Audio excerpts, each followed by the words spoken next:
France के बाद Slovakia दौरे पर प्रधानमंत्री मोदी 2 दिवसीय दौरे में स्लोवाकिया के पीएम और राष्ट्रपति से मुलाकात करेंगे। 33 साल किसी भारतीय पीएम का स्लोवाकिया दौरा है। फ्रांस दौरे में प्रधानमंत्री मोदी और राष्ट्रपति मैक्रो के बीच डिफेंस सेक्टर को लेकर चर्चा हुई है। फ्रांस और भारत के बीच 13 मुद्दों पर बनी है सहमति। पीएम मोदी के फ्रांस दौरे पर विदेश मंत्रालय का बयान, राफेल एयरक्राफ्ट, यूक्रेन, पश्चिम एशिया को लेकर भी हुई है बात। पीएम के फ्रांस दौरे पर एमईए ने कहा कि 5 सालों में द्विपक्षीय व्यापार दोगुना करने पर चर्चा हुई है। विज्ञान, अंतरिक्ष, एआई पर भी हुई है बात। नोएडा एयरपोर्ट से आज शुरू होगी पहली फ्लाइट। जमीन देने वाले 172 किसानों को इस पहली उड़ान में सफर का मौका मिलेगा। आज सुबह 9 बजे लखनऊ के अमौसी एयरपोर्ट पहुंचेगी जेवर से उड़ने वाली पहली फ्लाइट। सीएम योगी से मिलेंगे सभी किसान। आज अभिषेक बनर्जी से फिर पूछताछ करेगी ईडी। प्राइमरी टीचर घोटाले में अभिषेक से ईडी पूछताछ करेगी। फर्जी हस्ताक्षर केस में सीआईडी ने अभिषेक बनर्जी से पूछताछ की है। इस मामले में कुणाल घोष से भी सीआईडी ने पूछताछ की है। स्पीकर ओम बिरला से ममता गुट के सांसद कीर्ति आजाद और सागरिका घोष ने भी मुलाकात की है। कीर्ति आजाद ने अभिषेक बनर्जी की चिट्ठी स्पीकर को सौंपी है। चिट्ठी में अभिषेक बनर्जी ने कहा, टीएमसी को अकेली पार्टी माना जाए और बागियों के अलग गुट को मान्यता दी जाए। लोकसभा स्पीकर से कल टीएमसी के 19 बागी सांसद ने भी मुलाकात की है। टीएमसी के 20 बागी सांसदों के हस्ताक्षर वाला पत्र स्पीकर को सौंपा गया। स्पीकर से मुलाकात के बाद बागी टीएमसी सांसद काकोली घोष का बयान भी सामने आया। नेशनलिस्ट सिटीजन्स पार्टी में विलय करेंगे। टीएमसी सांसद काकोली घोष ने कहा, हमारी संख्या 2/3 है, हम एनडीए का समर्थन करेंगे। संसद में अलग बैठने की व्यवस्था की भी मांग। टीएमसी के बागी सांसद सुदीप बंदोपाध्याय ने बयान दिया, कहा भविष्य में टीएमसी के सिंबल पर दावा करेंगे। लोकसभा स्पीकर से मिलने से पहले केंद्रीय मंत्री भूपेंद्र यादव से बागी सांसदों ने मुलाकात की है। 2 घंटे तक भूपेंद्र यादव के घर पर मुलाकात चलती रही। बहराइच की जनसभा में बोले असदुद्दीन ओवैसी, बीजेपी को रोकने के लिए साथ देने को तैयार हैं, कोशिश करेंगे उत्तर प्रदेश में फिर बीजेपी सरकार न बने। बहराइच में ओवैसी ने कहा, बीजेपी शासित प्रदेशों में मुसलमानों पर अत्याचार हो रहा है, बुलडोजर से मुसलमानों के मकान तोड़े जा रहे हैं। ओवैसी ने कहा, सीएम योगी सपा नेता की बेटी को तो अपनी मानते हैं, लेकिन मुस्लिम बेटियों को अपनी नहीं मानते। केरलम के त्रिशूर में आरएसएस प्रमुख मोहन भागवत ने बयान दिया, कहा आरएसएस किसी धार्मिक समुदाय के खिलाफ नहीं है, हिंदुओं का स्वभाव सबको साथ लेकर चलना है। धर्म परिवर्तन के पीछे लालच चिंता का विषय है। आरएसएस के लिए दुनिया एक परिवार है और समाज को संगठित करना आरएसएस का लक्ष्य है। हरियाणा में आज से शुरू होगी एसआईआर की प्रक्रिया। हरियाणा में घर घर जाकर मतदाताओं का सत्यापन किया जाएगा। चुनाव आयोग ने कहा, सत्यापन के बाद ड्राफ्ट लिस्ट तैयार की जाएगी। हरियाणा में अभी 2,06,55,929 वोटर। राम मंदिर चंदा चोरी विवाद की जांच करेगी एसआईटी। आज जांच के लिए एसआईटी की टीम अयोध्या पहुंचेगी। राम मंदिर चढ़ावा गबन मामले में डिप्टी सीएम ब्रजेश पाठक का बयान, समाजवादी पार्टी से पूछिए बाबरी मस्जिद के चंदे का हिसाब है। नीट यूजी के री एग्जाम का एडमिट कार्ड जारी किया गया। 21 जून को देश भर में नीट की दोबारा से परीक्षा होगी। नीट की वेबसाइट पर छात्र एग्जाम फीस रिफंड के लिए आवेदन कर सकते हैं। फीस रिफंड के लिए अकाउंट डिटेल वेरीफाई करनी होगी। जम्मू कश्मीर के बालाकोट में सीजफायर का उल्लंघन हुआ। एलओसी पर पाकिस्तानी सेना ने 10 से 15 राउंड फायरिंग की है। पुंछ की बालाकोट सेक्टर में भारतीय चौकियों को टारगेट करते हुए पाकिस्तान ने फायरिंग की है। भारतीय सेना ने भी करारा जवाब दिया। महिला टी20 वर्ल्ड कप में भारत की शानदार जीत हुई है। महिला क्रिकेट टीम ने पाकिस्तान को 64 रनों से हराया।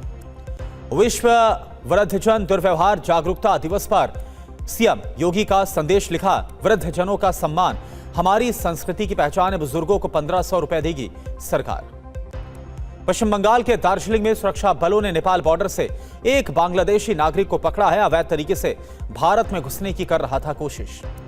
पटना में खान कोचिंग के बाहर पुलिस ने चिपकाए 3 नोटिस।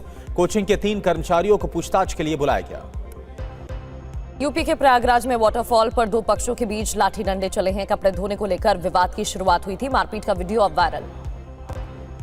हरियाणा के बहादुरगढ़ में एसटीएफ और बदमाश के बीच एनकाउंटर की खबर है। इंद्रपाल नाम का बदमाश ढेर किया गया है। एक पुलिसकर्मी भी इस दौरान घायल। महाराष्ट्र में पालघर के लव जिहाद केस में मुख्य अभियुक्त गुजरात से गिरफ्तार कर लिया गया। कोर्ट ने 19 जून तक पुलिस हिरासत में भेजा है। देहरादून में विनोद कश्यप हत्याकांड में शामिल अभियुक्तों के घरों पर बुलडोजर एक्शन। 24 घंटों में चारों अभियुक्तों को पुलिस ने अरेस्ट कर लिया था। दिल्ली के एक परिवार ने 2 आईवीएफ सेंटर्स पर बच्चों की अदला बदली का आरोप लगाया। कोर्ट से निष्पक्ष जांच की मांग की। महाराष्ट्र के ठाणे जिले में सड़क हादसे में कारोबारी की मौत की खबर है। सड़क पर पड़ी गिट्टी के चलते हादसा हो गया। सीसीटीवी में रिकॉर्ड हुई वारदात। मध्य प्रदेश के मुरैना ट्रेन हादसे का लाइव वीडियो आया सामने। पटरी पर खड़े लोग पतालकोट एक्सप्रेस की चपेट में आते दिखे। महाराष्ट्र के पंढरपुर में कुएं में गिरी श्रद्धालुओं से भरी पिकअप वैन। हादसे में 14 लोगों की मौत, 5 घायल। भारतीय पायलट परिसंघ ने सरकारी जांच एजेंसी AAIB से मांग की है AI-171 विमान हादसे का सिम्युलेटर परीक्षण किया जाए। मुंबई से सटे वसई में बिजली टावर पर एक महिला चढ़ गई। बड़ी मुश्किल से पुलिस ने समझा बुझाकर नीचे उतारा। प्रेम प्रसंग विवाद के चलते महिला ने कदम उठाया। अमेरिका ईरान के बीच शांति समझौता हो गया। ट्रंप ने ट्रुथ सोशल पर समझौते का ऐलान किया। ट्रंप ने ट्रुथ सोशल पर लिखा, ईरान के साथ समझौता पूरा हुआ। ट्रंप ने ट्रुथ सोशल पर लिखा, बिना शुल्क होर्मुज से अब आवाजाही शुरू हो जाएगी। तो देखिए वो पोस्ट हम आपको दिखा रहे हैं जिसमें डोनाल्ड ट्रंप की तरफ से यह बताया गया है कि किस तरह से the deal with the Islamic Republic of Iran is now complete, congratulations to all. और साथ ही साथ इस बात का ऐलान कि जो होर्मुज है वहां से आवाजाही एक बार फिर से शुरू हो जाएगी। यानी कि ये एक बहुत बड़ी खबर, एक राहत की बात है पूरी दुनिया के लिए भी, क्योंकि ऊर्जा संकट लगातार गहराता हुआ नजर आ रहा था।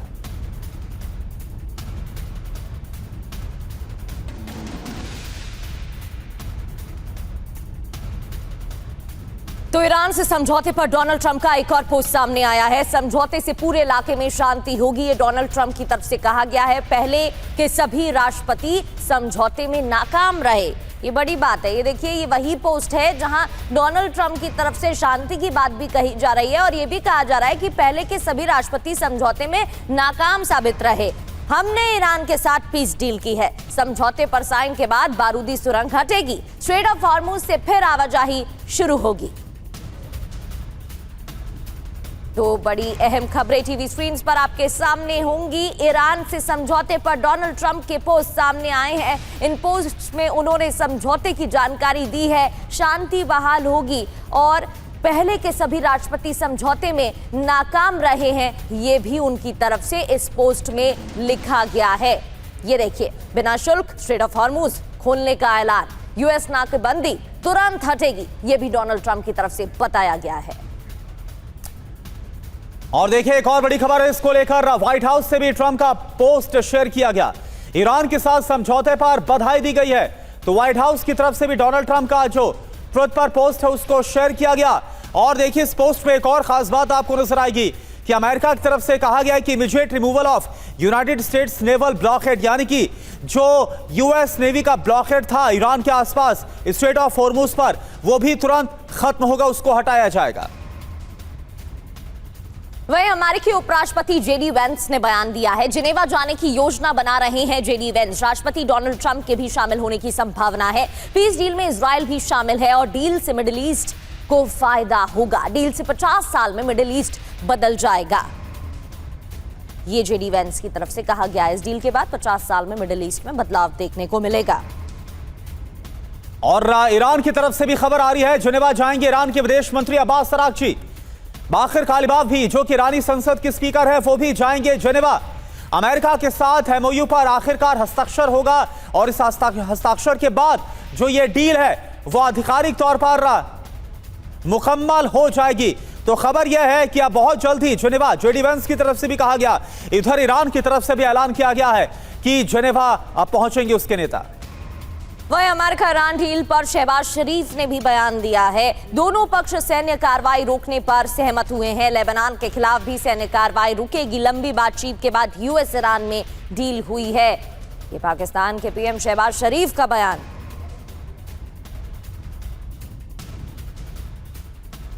और एक और बड़ी खबर, अमेरिका ईरान डील पर शहबाज शरीफ का एक और बयान आपको दिखाते हैं। 19 जून को शांति समझौते पर हस्ताक्षर होंगे। स्विट्जरलैंड में होगा हस्ताक्षर समारोह। समारोह से पहले कई बैठकें होंगी। तो यह शहबाज शरीफ की तरफ से कहा गया है।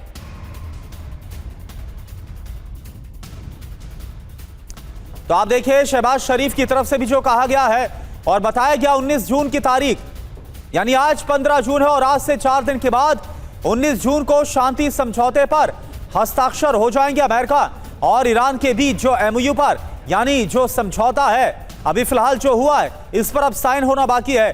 स्विट्जरलैंड में हस्ताक्षर समारोह होगा। समारोह से पहले कई बैठकें भी होंगी। US Iran deal, Donald Trump का ऐलान, क्या कहा गया है एक एक का डिकोड करते हैं। ईरान के साथ समझौता फाइनल है, ये डोनाल्ड ट्रंप की तरफ से बता दिया गया। स्ट्रेट ऑफ हॉर्मुज खोलने को भी मंजूरी दी है और हॉर्मुज में टोल टैक्स भी नहीं लगेगा जैसा ईरान की तरफ से कहा जा रहा था। ये भी बताया गया यूएस नाकेबंदी तुरंत हटाने का आदेश दिया है। जहाजों की आवाजाही तुरंत शुरू होगी।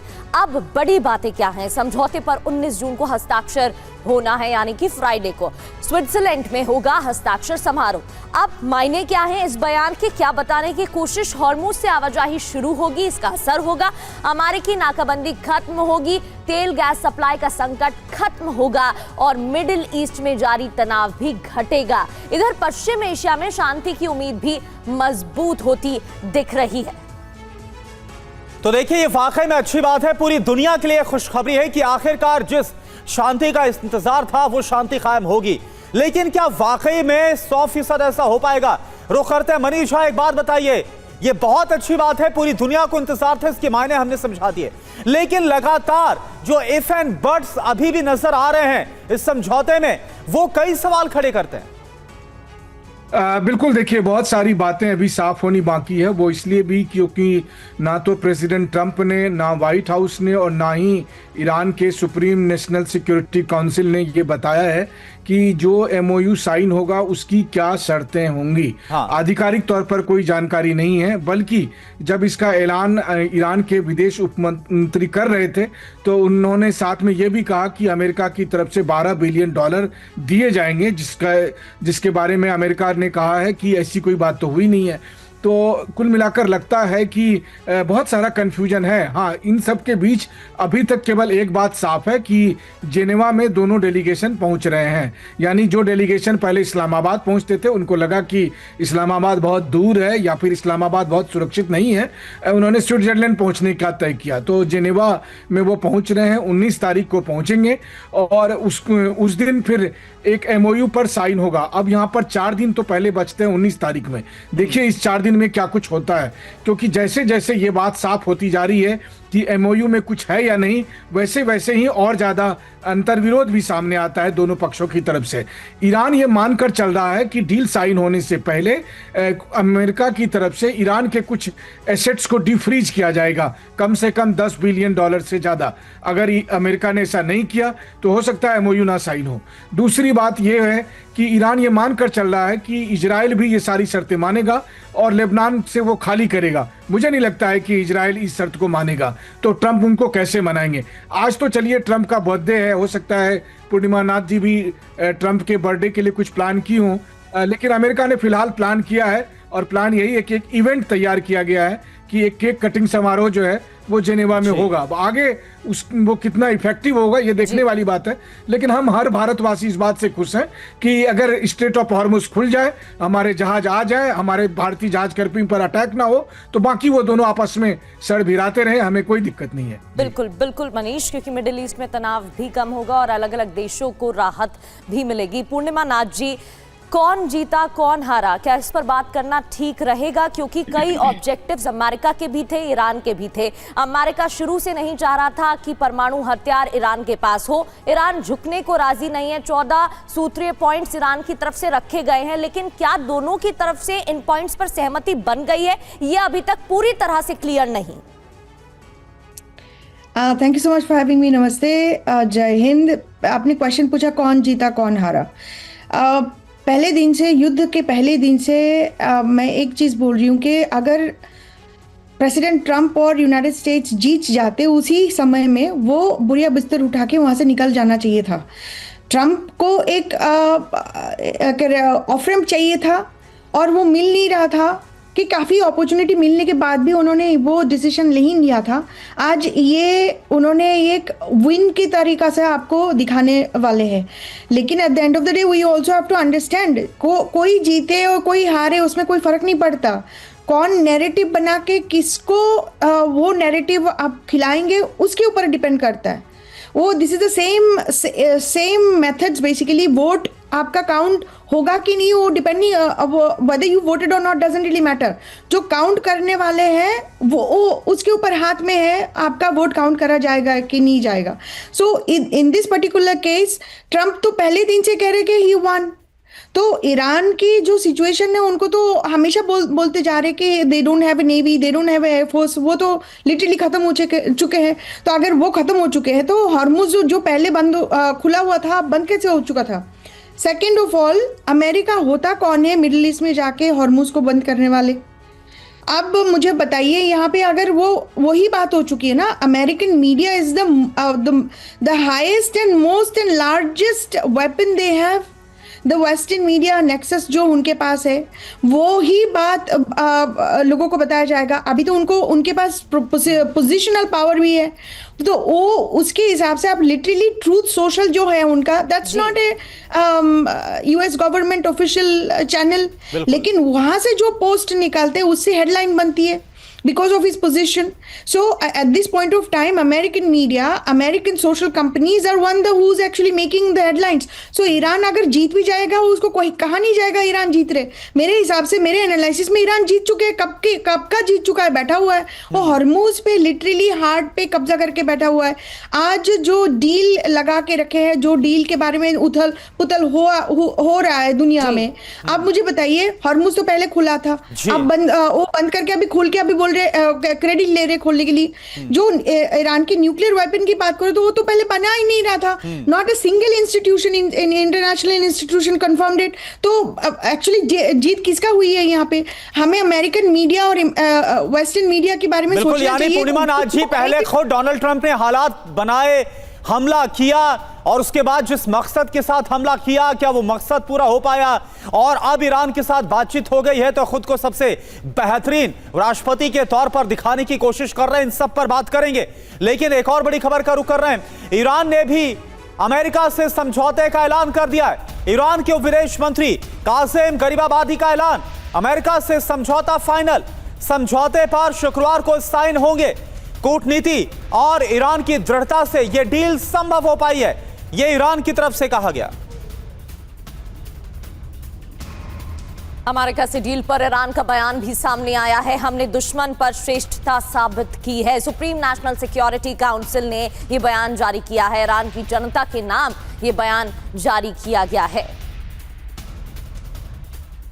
तो ये वही तस्वीर आपको दिखा रहे थे पोस्ट की। अमेरिका से डील पर ईरान की तरफ से यह बात कही गई है।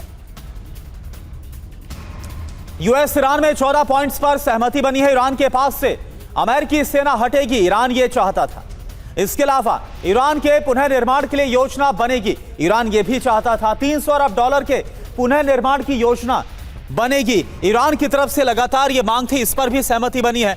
अमेरिका और सहयोगी देश मदद करेंगे, यानी कि ईरान को पूरी तरह से इस डील में ईरान कहीं से भी झोंका नहीं है, या फिर ईरान की तरफ से कोई भी अपने हित से समझौता नहीं किया गया, अभी तक जो खबरें सामने आ रही है।